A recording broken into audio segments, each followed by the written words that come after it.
તો મિત્રો, તમે પહેલાંના મારા વિડીયો જોયા હશે અમારા ગાર્ડનના, અને અત્યારના હવે તમે જુઓ તો તમને ખ્યાલ આવશે કે કેટલો બધો ફરક પડી ગયો છે, કેમ કે સમર બરાબરનો જોરશોરથી ચાલુ થઈ રહ્યો છે. આ લીમડો જુઓ કેટલો બધો સરસ વિકાસ પામ્યો છે. એમાં ઘણા બધા નાના બીજા પણ ફૂટ્યા છે. આમાં બહુ પ્રગતિ થતાં વાર લાગશે એવું લાગે છે, પણ તોય ચાલે છે. આ છે મારી દૂધી, પૂર્ણ વિકસિત થઈ ગઈ છે. પહેલાં ક્યાંય સુધી નીકળતી નથી, અમને તેમ લાગ્યું કે આ જશે જ નહીં કદાચ, પણ હવે સારી એવી વિકસી ગઈ છે. આ અમારા વચ્ચેના નાનકડા ગાર્ડનમાં કોરે કોરે ભીંડા છે, જેમાં દવા છાંટવી પડી છે કેમ કે ક્યાંક ક્યાંક કાણા પડી ગયા હતા.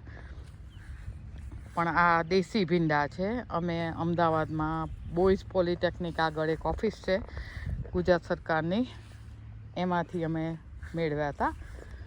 અને વચ્ચે છે મરચાં છે બધા, એક હાલાપીનો મરચાં, મેક્સિકન મરચાં છે, અને અમુક મોળા મરચાં છે જે તળવામાં અથવા તો જરાક એને ફાડ પાડીને એની ઉપર તેલ લગાડીને બ્રશ કરીને મૂકી દો તમે માઇક્રોમાં તો પણ સરસ લાગે છે. અહીંયા બધા તળેલું ખાવામાં ઓછું માનતા હોય.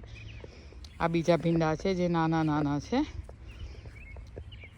અને આ વધશે ત્યારે લગભગ 7-8 ફૂટ જેટલા ઊંચા થઈ જાય છે. અને પછી થળિયા એટલા કડક થઈ જાય કે કાઢવા પણ અઘરા પડે એને.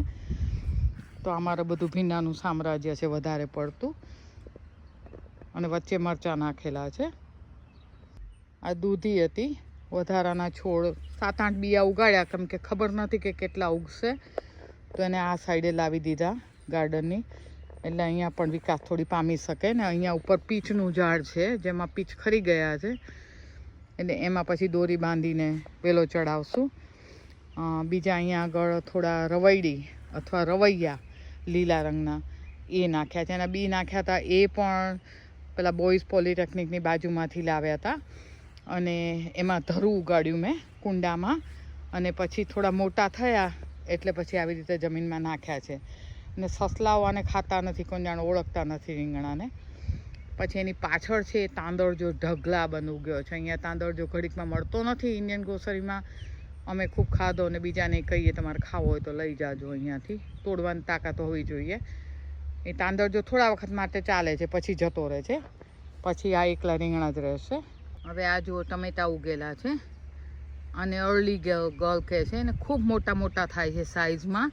તો એવા 4 ટમેટાના છોડ ઉગાડેલા છે. તેમાં લીલા ટમેટાં આવી ગયા છે, પણ પાકતા ઘણી વખત બહુ વાર લાગે છે. એ પછી છે આપણી આ પાપડી, વાલોળ પાપડી છે, સુરતી પાપડી નહીં પણ વાલોળ પાપડી છે.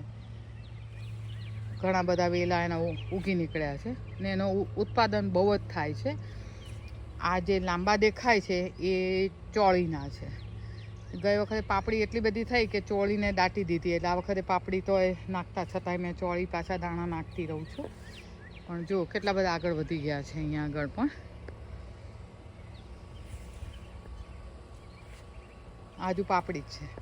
પાપડીનો વિકાસ જબરજસ્ત થાય છે, અને પછી જ્યાં ને ત્યાં વેલા ચડવા માંડે, એટલે બને ત્યાં સુધી પાડોશીને ત્યાં ના જાય એવું ધ્યાન રાખીએ. એ કંઈ લે નહીં, એ ખાવામાંય સમજતા ના હોય એને. આ છે ચેરી ટમેટો. એ બહુ ઊંચા નહીં થાય, પણ તો એને માટે કેજીસ હોવા જોઈએ, પાંજરા મૂકવા જોઈએ. આ પણ ચેરી ટમેટો છે. ઉગશે ઝડપથી, પાકશે નહીં એ તકલીફ છે. આ લીલા કાંદા છે, જે મેં થોડા ખેંચીને ખાઈ લીધા છે, પણ એના જેવો સ્વાદ તમને બજારના ઓલા લાવેલા હોય એના નથી આવતો. આ અમારો ફ્રન્ટનો ભાગ છે, જેમાં અમે શાકભાજી ના ઉગાડી શકીએ, એટલે આ ફૂલો થાય છે.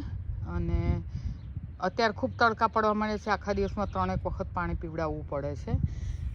આ ફૂલોને ડેઝી કહે છે, એને પરાનિયલ એટલે દર વર્ષે ઉગે, નીકળી જાય, વિન્ટરમાં જતા રહે.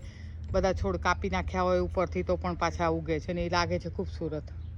આ બીજી સાઈડે, ઘરની બીજી સાઈડે બીજા ડેઝી ઉગેલા છે. આ લીલી છે. આ સેમ લીલીનું અહીંયા આગળ અમે રાખ્યું છે બીજું, જે અમારા ઘરમાંથી અમને બહુ દેખાય નહીં, પણ સસલાને દેખાય છે, એટલે સસલા જમી જાય છે. બધું જ સાફ કરી નાખે તમે ગમે એટલું કરો તો, એટલે અમે રહેવા દઈએ છીએ. ભલે ખાતા, બીજું શું કરીએ, જીવો જીવસ્ય ભોજનમ. અને આ છે અમારા પાછા પેલા યલો ફ્લાવર જે ઓલવેઝ આવે છે, દર વર્ષે આવે છે. આ બધું ઘણું કામ છે, પણ તમને જો આનંદ આવતો હોય તો આના જેવી સરસ એક્સરસાઇઝ કોઈ નથી. તમારું શરીર વળે છે સારી રીતે ને એ જ બહુ આનંદની વાત છે. બધા નવી થતા હોય એ ખેંચી કાઢવા પડે અને એ તો સતત એનું કામકાજ ચાલુ જ રહે. વીડની દવા નાખો તો પણ એક બાજુ નાખો તો બીજી બાજુથી નીકળે, કેમ કે અહીંયા આ સિઝન ઉગવાની જોરદાર છે એટલે બરાબર ના ઉગે. જો આ દેખાય છે આ વીડિયા જ છે અને ખેંચી કાઢવા પડે. જે આ બધા સૂકા પાંદડા હોય એ ખેરવી નાખવાના.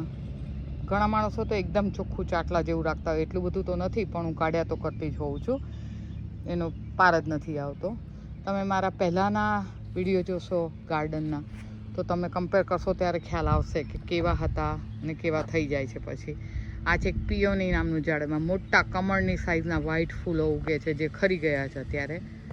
હજુ લીલા પાંદડા છે થોડા વખતમાં પછી કાપી નાખશું અને પાછા બીજી સાલ એની મેળે ઉગી આવશે.